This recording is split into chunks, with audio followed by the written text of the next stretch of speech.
hard truth. If you're still double checking your team's work or secretly redoing it, you're not delegating. You're actually making more work for yourself. Let's fix that. In this video, I'll show you how business owners build team ownership without micromanaging with a simple system I call ACT. Let's get into it. Before we dive in, drop a high five or an emoji in the comments if you know how good it feels to delegate something and have confidence that it'll get done right. It's one of the best feelings as a business owner, and today we're talking about how to create more of that. Here's what I hear all the time from business owners. I've hired, I've delegated, but I still feel like everything's on me. Maybe you've handed things off, but the results don't meet your expectations. Or your team missed a deadline and you had to swoop in and save the day. Look, I get it. I've been there. I've experienced the same thing. What starts to happen is that you start thinking, you know what? It's easier just to do it myself. My team, they don't take initiative, or no one cares as much as I do. When you're a business owner and you built this baby from the ground up, it is hard to let go of control. It's hard to trust other people. And before you know it, your business is growing, but your freedom isn't. And that is not sustainable. Let's pause and flip the script. What if the problem wasn't your team or your task list?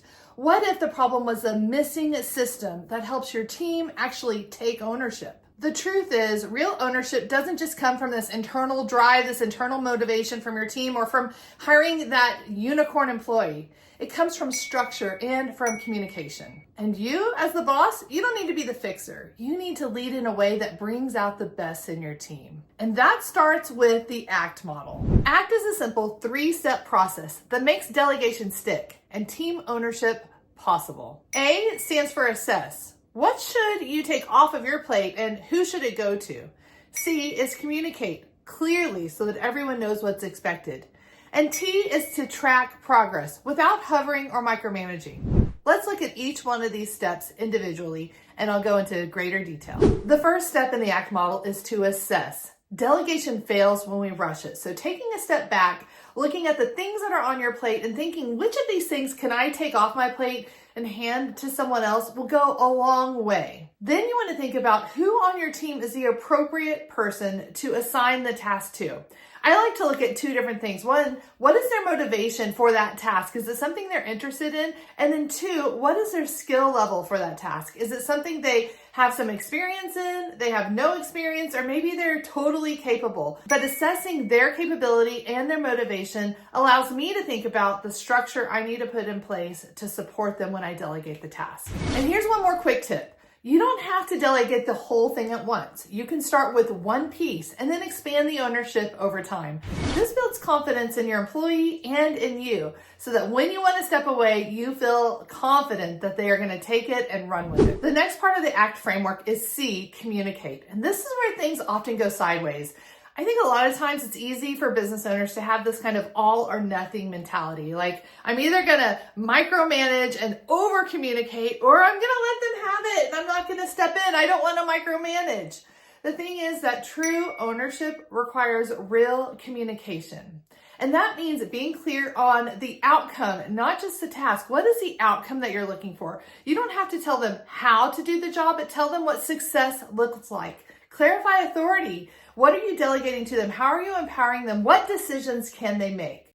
And then provide support. Maybe share the tools, resources, or a time to check in and see how things are going. And keep this in mind.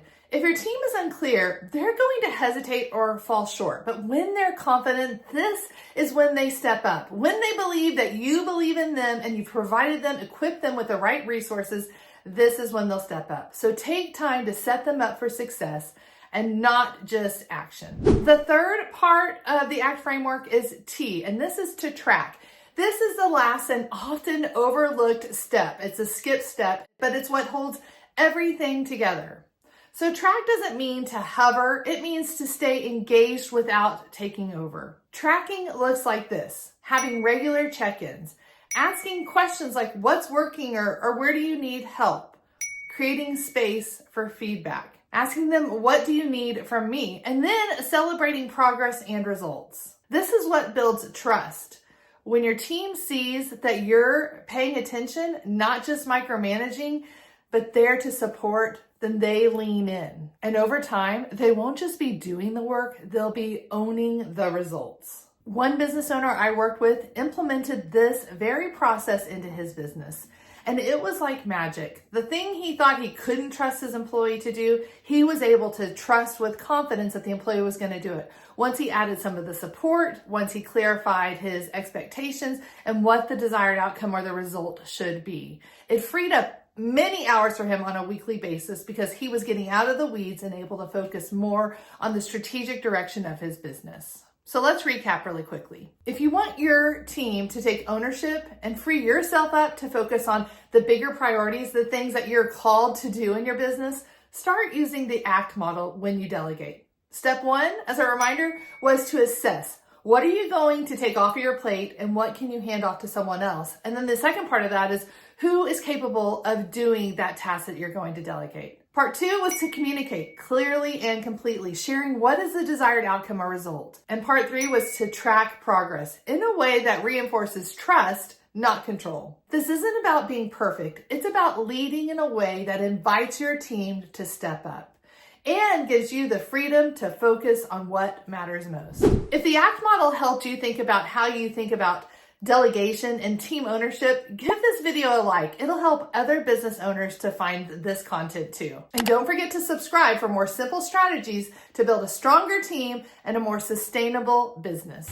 You don't need to carry it all. With the right system, your team can step up and your business can finally feel lighter.